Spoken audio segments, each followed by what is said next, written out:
Today I'm going to cook a pork loin in my crock pot.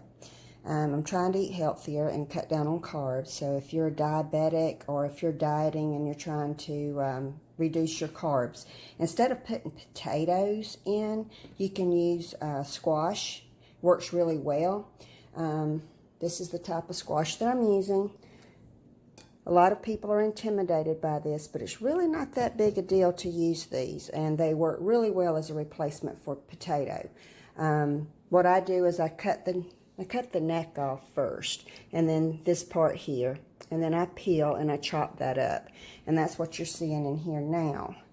Now I'm going to peel and chop the bottom half. It's really simple. It's just a little harder to cut than a potato, but it's not impossible. It's, just take your time. But this is going to reduce our carb intake tremendously.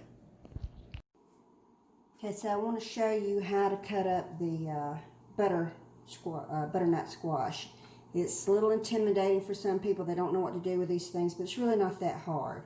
I simply cut off the tip first, and then I cut off the neck.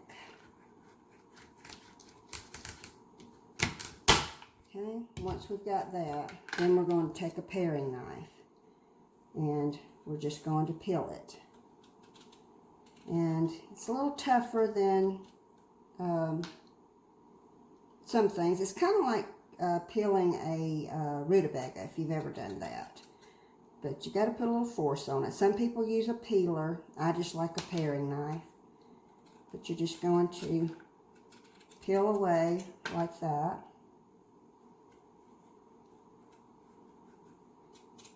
And get all the peeling off all the way around. Now, for time's sake, I'm going to go ahead and cut this in half. Which normally I wouldn't do until after I finish peeling it, but I want to show you how I cut it up. And let's see, I got a little more peel I need to get off. Okay, so just take the neck and quarter it like that, and then you just chop it up like that, and you just put that in your pot for cooking.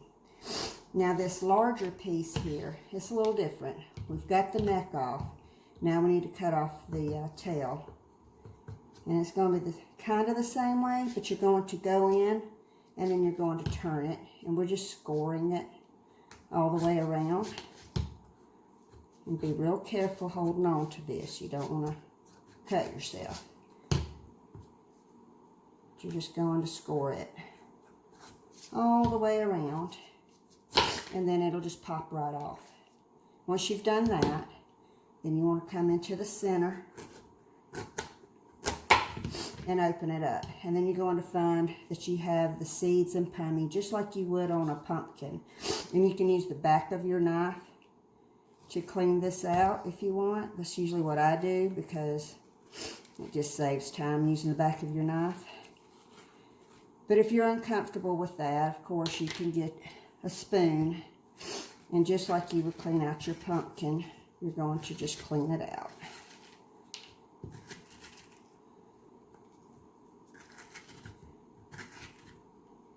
Once I've gotten all of that scraped out of the center, I then take it and I cut it into quarters, and then I peel off the back with my paring knife again, just like before with the neck. Same concept. And we're just going to peel the whole thing. Once you have it peeled, it's much easier to slice. And that's it. We're just going to chop that up, and we're going to throw it into our crock pot. If this whole process of peeling and coring and cutting up this summer squash intimidates you, know that most grocery stores, I know that Publix and Walmart have it. I think Winn-Dixie does too. But most grocery stores have in their produce section, they will have this already done for you, cut up in a container. And I use that a lot. But the difference is that the cubes, I like large cubes like in a roast or something, so that it doesn't just cook away to nothing.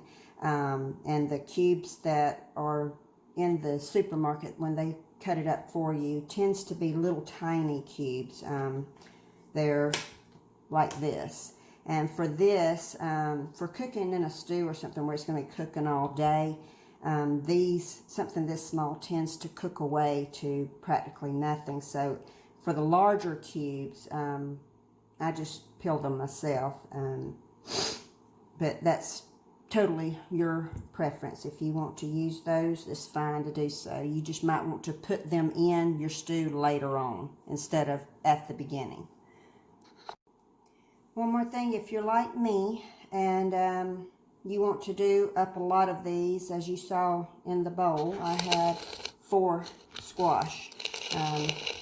What I do is I just go ahead while I'm doing this process, because it is messy, I go ahead and just do them all up. Once you get them cubed up like this, what you can do is put them in a pot of water and bring them to a boil. Once it comes to a boil, turn the heat off, drain, and then lay these out on a towel to get some of the water off. You don't have to get all of it off, but most of it, but throw it out on a towel. And then you simply put them in a Ziploc bag, and you can freeze them for later. It's called blanching. My mother taught me how to do that. As a kid, we put vegetables up every summer. So that's how you put them up. But that's what I do. I will go ahead and cut up 4 or 5 of them while I'm doing this, and then blanch it, freeze it, and I've got it in the freezer. And I don't have to do this every single time I want to cook.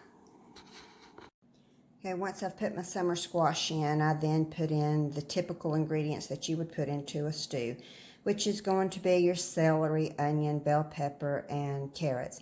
I like to use baby carrots because to me they're a little sweeter and a little easier. But large carrot is fine as well. For the pork tenderloin, I used a Smithfield. I like these because they come prepackaged with the seasoning, so they've already been marinated, and it makes it really easy. For this particular stew, I used the Steakhouse blend. I like it because it's just got the salt and pepper and good ingredients. I don't really like the garlic and herb. The barbecue is good, but not for a stew. But they have several different types, and they always come out really tender, really juicy. So that's what I use because it's a quick, easy way to get my seasonings in. And the final step is going to be covering it with some chicken broth. Instead of water, I use chicken broth because it gives it a little more flavor, and I like it. But you're just going to cover the top of your vegetables with it.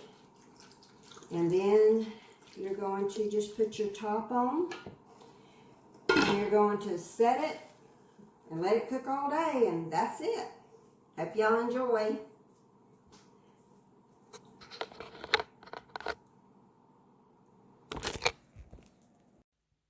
Okay, for my first share, I want to show you how I made this little cake plate. As a lot of you know, my daughter's fixing to get married, and we've got to have a lot of displays for the food.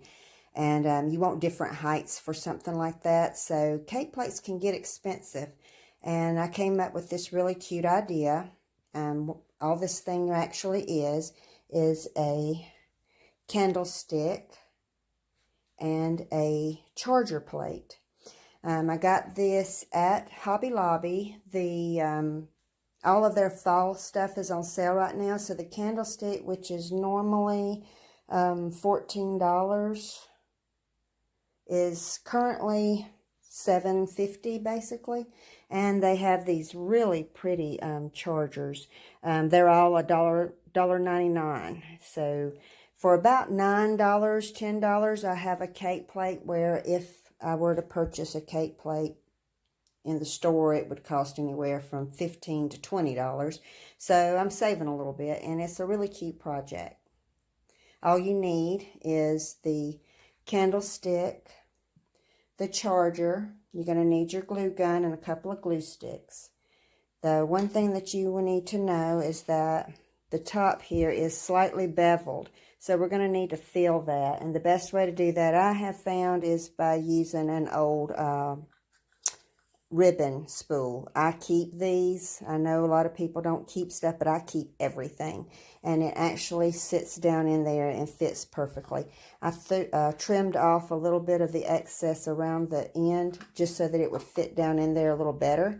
So basically all you're going to do is just fill this with hot glue. And then we're going to put the spool on top. Try to get it in the center. Press down really hard. And then let that dry. Okay, so once that has dried, we're just going to go around the top with our hot glue. And I put a lot, because I don't want it to come undone. And then we're going to flip our charger over.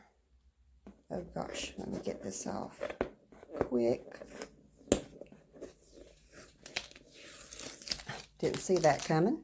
And then we're going to flip our candlestick upside down, and we want to get right in the center.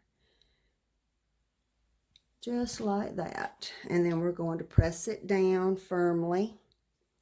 And then I would leave it this way for a good 20-30 minutes and allow that to harden before you try to flip it. And that's it. You go from that to that, and you have a really cute plate to serve anything on. Perfect. Hope y'all like my video.